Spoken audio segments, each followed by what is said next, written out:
فضائل صدقات میں سے ہے۔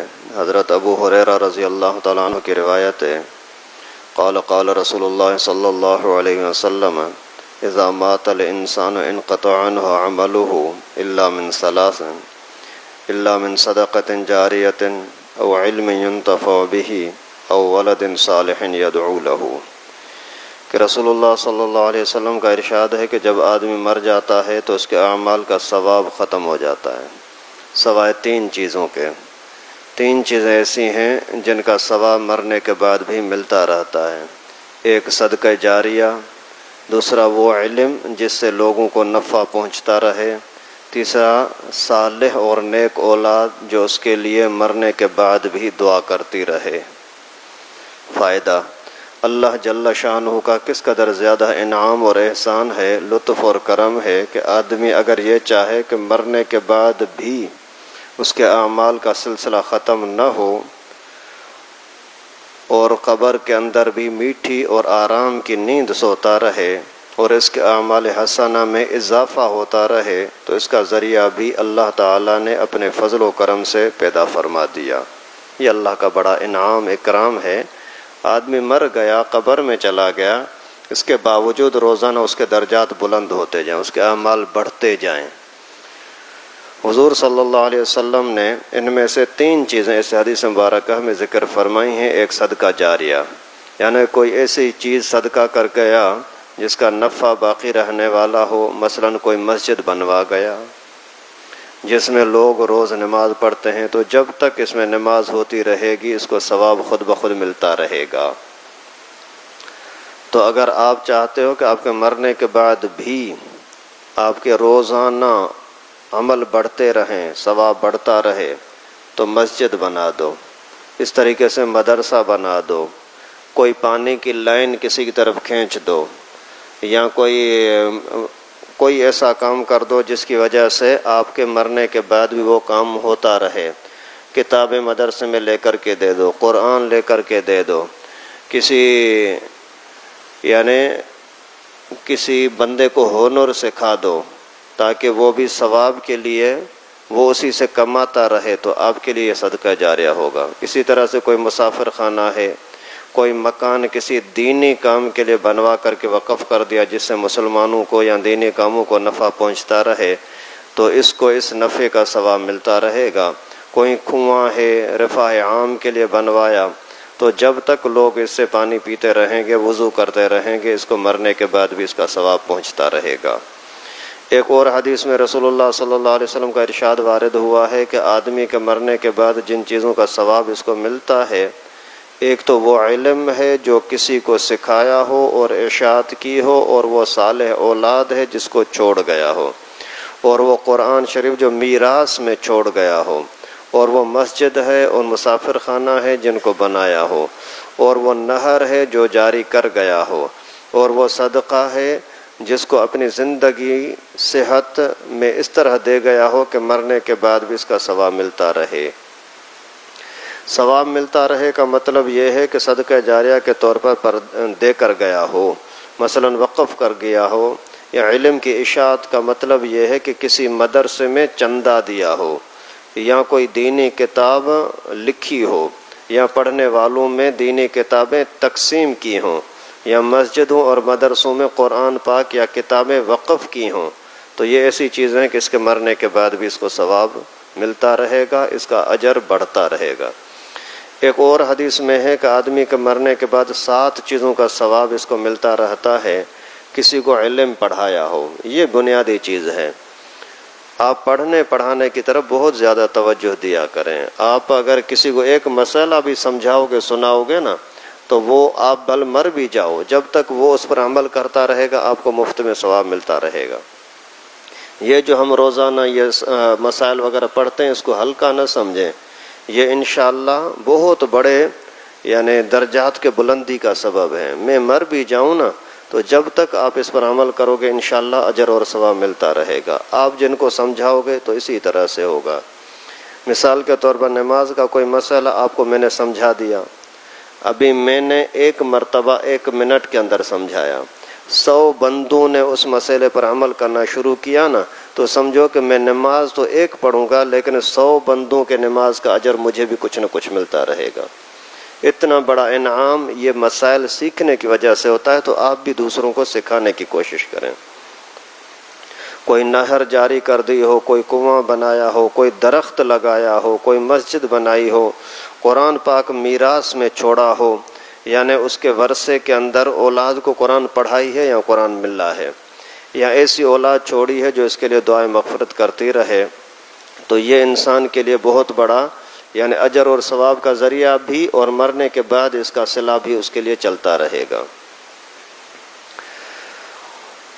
حضرت عبداللہ بن مسعود رضی اللہ تعالیٰ عنہما کی روایت ہے، قال رسول اللہ صلی اللہ علیہ وسلم من نزلت به فاقة فانزلها بالناس لم تصد فاقته ومن نزلت به فاقته فانزلها بالله فيوشك الله له برزق عاجل او آجل، کہ رسول اللہ صلی اللہ علیہ وسلم نے فرمایا کہ جس شخص کو فاقے کی نوبت آ جائے اور اس کو لوگوں کے سامنے پیش کرے، اس کا فاقہ بند نہ ہوگا، اور جو شخص اپنے فاقے کو اللہ تعالیٰ کے سامنے پیش کرے اور اس سے درخواست کرے تو اللہ تعالیٰ جلد اس کو روزی عطا فرمائیں گے، فوراً ہو جائے یا کچھ تاخیر سے مل جائے۔ فائدہ: جو شخص لوگوں سے سوال کرتا پھرے اس کا فاقہ بند نہیں ہوگا۔ مطلب یہ ہے کہ احتیاج اور مجبوری محتاجی ختم نہیں ہوگی۔ آج اگر ایک ضرورت کے واسطے بھیک مانگی ہے تو وہ صورت کے اعتبار سے پوری ہو بھی گئی، تو کل اس سے اہم کوئی ضرورت پیش آ جائے گی اور محتاجی بدستور باقی رہے گی، اور اگر اللہ تعالیٰ کی پاک برگاہ میں ہاتھ پھیلائے تو یہ ضرورت تو پوری ہو ہی جائے گی، دوسری ضرورت پیش بھی نہیں آئے گی، اور اگر آئی تو اس کا انتظام بھی اللہ تعالیٰ خود ہی فرمائیں گے۔ یہ بہت پیاری بات بتلائی کہ اللہ کے نبی صلی اللہ علیہ وسلم فرماتے اگر فاقہ ہو جائے یعنی مجبوری ہو جائے، آپ واقعی محتاج ہو جائیں، اس محتاجی کے لیے اگر آپ نے لوگوں کے سامنے ہاتھ پھیلا، مجھے تھوڑی خیرات دے دو، مجھے زکوٰۃ دے دو، میں غریب ہوں، گھر میں بہت پریشانی ہے، آپ نے لوگوں کے سامنے ہاتھ پھیلایا تو آپ کی ضرورتیں پوری نہیں ہوں گی۔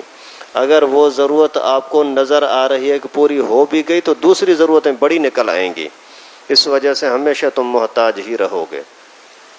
لیکن اگر کوئی ضرورت پیش آئی، فاقہ ہوا، محتاج مجبور ہو گئے، لوگوں کے سامنے بات نہیں کی، اللہ کے سامنے درخواست کی، تو اللہ تعالیٰ خود ہی اس کے لیے کوئی نہ کوئی انتظام کریں گے اور آپ کا مسئلہ حل بھی ہو جائے گا اور دوسری کوئی پریشانیاں بھی نہیں آئیں گی۔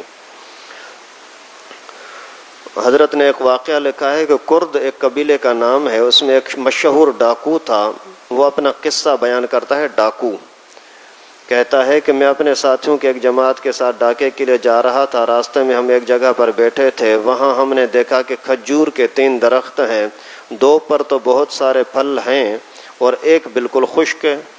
ایک چڑیا بار بار آ رہی ہے اور پھلدار درختوں سے تازہ تازہ کھجور اپنی چونچ میں لے کر اس خشک درخت پر جاتی ہے۔ مسئلے واقعے کو تھوڑا سمجھیں۔ ہمیں یہ دیکھ کر کے تعجب ہوا، میں نے 10 مرتبہ اس چڑیا کو لے جاتے ہوئے دیکھا، تو مجھے خیال ہوا کہ اس پر چڑھ کر کے دیکھوں یہ چڑیا اس کھجور کو کیا کرتی ہے۔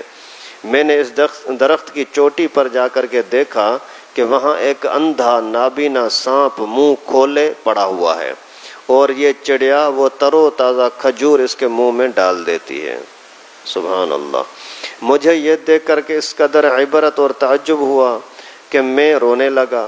میں نے کہا اے میرے مولا، اے میرے اللہ، یہ سانپ جس کے مارنے کا حکم تیرے نبی نے دیا، تو نے جب کہ یہ اندھا ہو گیا ہے تو اس کی روزی پہنچانے کے لیے چڑیا کو مقرر کر دیا، اور میں تیرا بندہ، تیری توحید کا اقرار کرنے والا مسلمان، تو نے مجھے لوگوں کے لوٹنے پر لگا دیا ہے۔ اس کہنے پر میرے دل میں یہ بات ڈالی گئی کہ میرا دروازہ توبہ کے لیے کھلا ہے۔ میں نے اسی وقت اپنی تلوار توڑ ڈالی جو لوگوں کو لوٹنے میں کام دیتی تھی، اور اپنے سر پر خاک ڈالتا ہوا اقالا یعنی درگزر ایسا کہہ کر کے چلانے لگا۔ مجھے غیب سے آواز آئی کہ ہم نے درگزر کر دیا۔ سبحان اللہ۔ ڈاکو ہے، لیکن ایک ہی واقعے سے اس کو سمجھ آ گئی، اللہ سے معافی مانگی، اللہ نے معاف بھی کر دیا۔ سبحان اللہ۔ میں اپنے ساتھیوں کے پاس آیا، وہ کہنے لگے تجھے کیا ہو گیا؟ میں نے کہا کہ میں مہجور تھا، اب میں نے صلح کر لی، میں پہلے دھتکارا ہوا تھا، ابھی صلح کر لی۔ یہ کہہ کر کے میں نے سارا قصہ ان کو سنایا۔ وہ کہنے لگے کہ ہم بھی صلح کرتے ہیں۔ یہ کہہ کر کے سب نے اپنی اپنی تلواریں توڑ ڈالیں اور سب لوٹ کا سامان چھوڑ کر ہم احرام باندھ کر مکے کی طرف ارادے کے ساتھ چل پڑے۔ 3 دن تک چل کر ایک گاؤں میں پہنچے تو ایک اندھی بڑھیا نابینا بڑھیا ملی۔ اس نے ہم سے میرا نام لے کر کے پوچھا کہ تم میں اس نام کا کوئی کرد کا بندہ ہے؟ لوگوں نے کہا کہ ہے۔ اس نے کچھ کپڑے نکالے اور کہا کہ یہ 3 دن ہوئے ہیں میرا لڑکا مر گیا ہے، اس نے یہ کپڑے چھوڑے۔ میں 3 دن سے روزانہ رسول اللہ صلی اللہ علیہ وسلم کو خواب میں دیکھ رہی ہوں۔ رسول اللہ صلی اللہ علیہ وسلم فرماتے ہیں کہ اس کے کپڑے فلاں کرد والے شخص کو دے دینا۔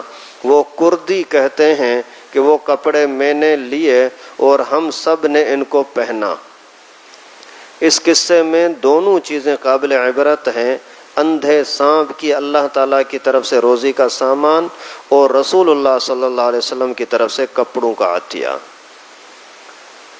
بس یہ واقعہ ہمیں اپنی زندگی کو بدلنے کے لیے بہت کافی شافی ہے۔ تھوڑا سا آدمی اگر غور کرے کہ اللہ کا کتنا بڑا انعام ہے کہ اللہ تعالیٰ ہمارے اوپر یہ مہربانی فرماتے ہیں۔ ابو عمر دمشقی رحمۃ اللہ علیہ کہتے ہیں کہ ہم چند آدمی ابو عبداللہ بن جلاح کے ساتھ مکہ مکرمہ جا رہے تھے۔ کسی دن کئی دن ایسے گزر گئے کہ کھانے کی کوئی چیز میسر نہ ہوئی۔ جنگل میں ایک عورت ملی، ایک بکری اس کے ساتھ تھی۔ ہم نے خیال کیا کہ اس کو خرید کر کے پکا لیتے ہیں، اس لیے اس عورت سے پوچھا کہ اس کی کیا قیمت ہے؟ اس نے کہا کہ 50 درہم۔ اس نے کہا 50 درہم۔ ہم نے کہا کہ ہم پر احسان کر کے کچھ کم کر دے، تو اس نے کہا کہ صرف 5 درہم قیمت دے دو۔ ہم نے کہا کہ مذاق نہ کر، صحیح قیمت بتا دے، ابھی 50 درہم کہتی تھی، ابھی 5 درہم پر آ گئی۔ عورت نے کہا کہ اللہ کی قسم میں مذاق نہیں کرتی، تم نے کہا کہ احسان کر، تم نے کہا ہمارے اوپر احسان کر، کاش مجھے اس پر قدرت ہوتی کہ میں کچھ بھی قیمت اس کی نہ لیتی، لیکن میں بھی مجبور ہوں، اس لیے صرف 5 درہم کی مجبوری ہے، وہ مجھے دے دیں۔ حضرت ابن جلاح رحمۃ اللہ علیہ نے ساتھیوں سے پوچھا کہ تم سب کے پاس کتنے درہم پیسے ہیں؟ سب کا مجموعہ 600 درہم ہوئے۔ ابن جلاح نے فرمایا کہ یہ سب اس کو دے دو اور بکری بھی اس کے پاس رہنے دو۔ ہم نے سب درہم اس کو دے دیے اور ہمارا سفر اللہ کے فضل سے ایسی سکون اور راحت کے ساتھ گزرا جس کی کوئی حد بھی نہیں ہے۔ ابھی آپ اندازہ کریں کہ وہ 50 درہم والی چیز بکری احسان کا جب مطالبہ کیا تو 5 میں دینے لگی، اللہ تعالیٰ نے بدلے کے اندر 600 درہم دے دیے، اور یہ جو مسافر تھے ان کی بھی یہ پریشانی اور تکلیفیں ساری ختم ہو گئی، جو ان کی ضرورتیں تھیں وہ بھی اللہ تعالیٰ نے پوری کر دیں۔ اس وجہ سے توکل، بھروسہ اللہ کی ذات پر رکھو، اللہ تعالیٰ آپ کے معاملات آسان کریں گے۔ اللہ رب العالمین سے دعا ہے کہ ہم سب کو دین کے ساتھ جڑے رہنے کی توفیق نصیب فرمائے۔ وآخر دعوانا ان الحمد للہ رب العالمین۔